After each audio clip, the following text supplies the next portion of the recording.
ils étaient en prison. Le parti était liquidé. Tout à fait. Donc c'était l'auto-organisation, l'auto-engagement. C'est ça qui fait la force du mouvement.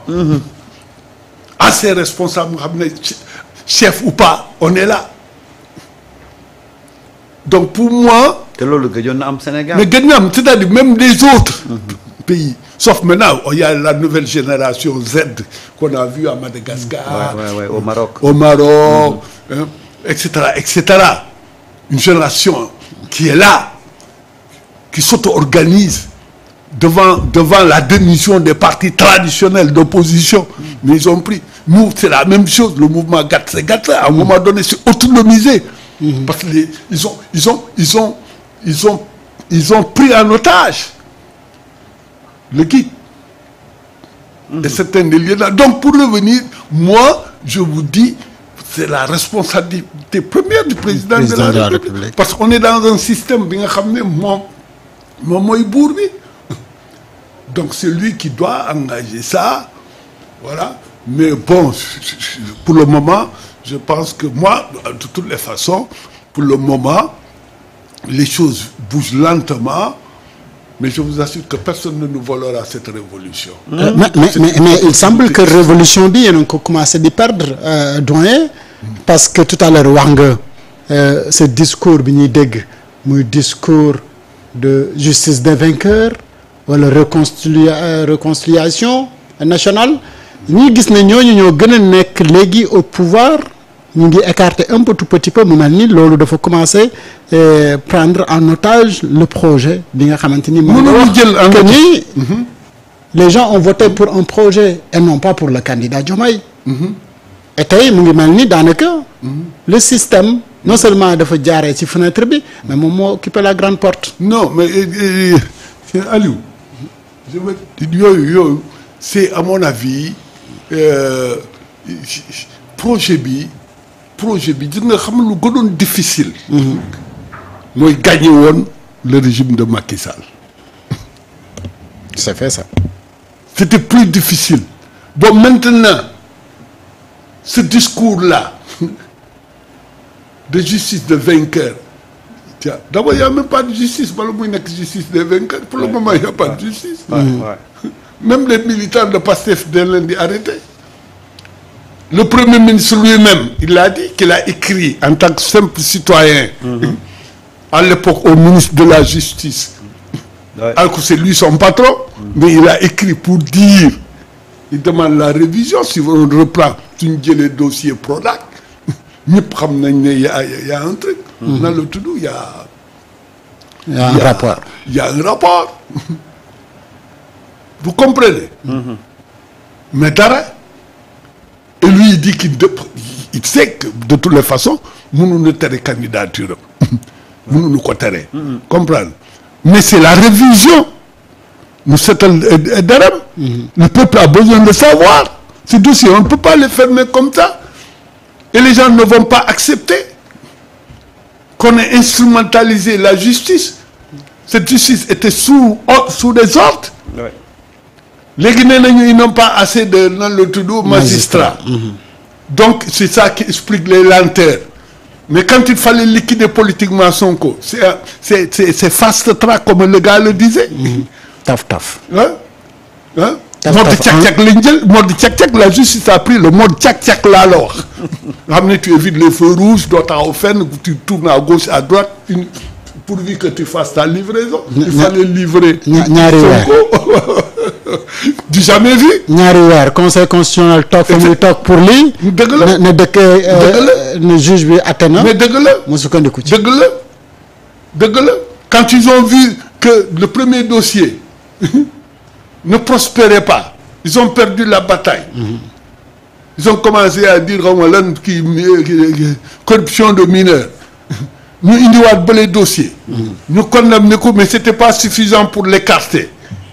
Nous avons fait appel, etc. Donc, il ne faut pas qu'on nous raconte des trucs. Nous avons condamné. Quand il y a une commande de liquider Sonko, ils l'ont fait en très peu de temps, en mode tchak-tchak. Donc, pour moi, voilà une question fondamentale. Aujourd'hui, il faut réviser tous ces procès-là. Parce qu'ils ont menti, ils ont comploté. Le peuple demande justice.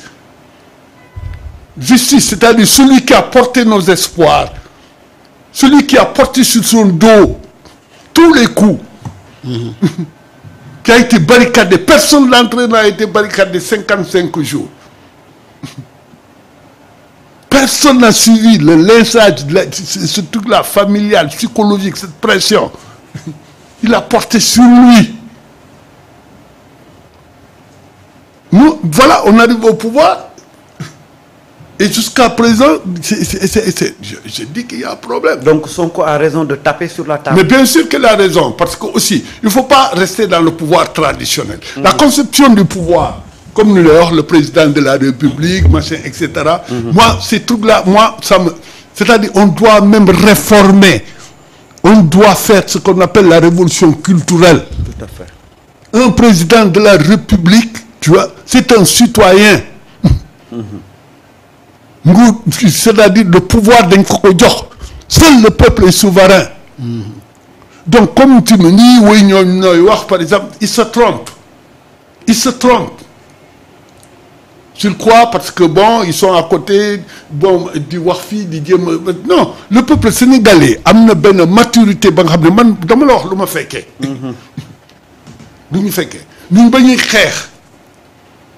On était une minorité. Effectivement, les événements de mai 68, c'est parti de l'université et de la révolte des lycéens à l'époque. Mais les travailleurs sont venus nous voir. Donc il y a un potentiel révolutionnaire qui est dans le peuple sénégalais. Effectivement. Qui fait partie du peuple d'Afrique, de l'Ouest et tout, qui a le plus vécu la colonisation. 3 siècles de colonisation. Bon, il y a même historiquement avant ça. 3 siècles de colonisation. Ouais. Au Mali, la colonisation de 100 ans. Mais nous, c'est 3 siècles de colonisation. Une fois, on s'est battu. Il y a eu plus de luttes. Mais on n'avait pas trouvé la bonne stratégie. Ce sont ces jeunes-là qui sont arrivés, une nouvelle génération qui a tiré les leçons de toutes les luttes qu'il y a eu ici. API, Mamadou Dia, le PRA, RND, nous, l'extrême gauche, Maoïs, Torskis, tout ce que tu veux. Tout le monde, ce mouvement, avec les syndicats, on a lutté. Nous avons capitalisé en produits livrables. Mais il nous fallait un leader. C'est ce qui nous a manqué. Et ce leader-là, c'est Ousmane Sonko. Donc, par respect à ça, il y a une fin de téléphone, il faut le mener. Il faut le mener. Nous avons di bind ay tract, di bind ay dazibaaw mooy mur yi nii dañ doon jënd wut ay kiiwu peinture yooyu di bind. Man combien de fois la bind troupe française d'or. Mais quand j'ai vu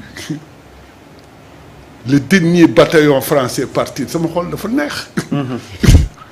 comprendre nga lu mu la. mais kon doyen dafa mel ni muy yow muy ñu mel ni ñoom Elie Charles ñoom Elie Charles. oui dafa mel ni la ngeen doon xeex.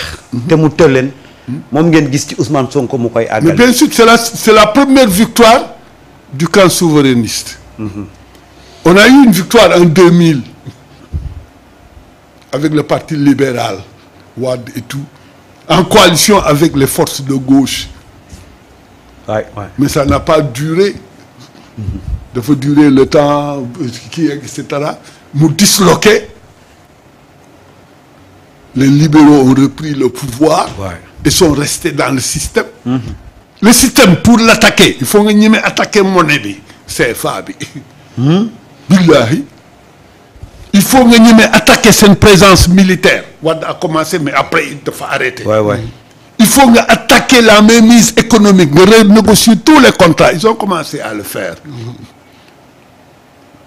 Tous les contrats négocier. Parce que tous les contrats qu'il y a eu au Sénégal, c'est des contrats contre l'intérêt supérieur des Sénégalais yow mi wax sunu galien. Donc pour la première fois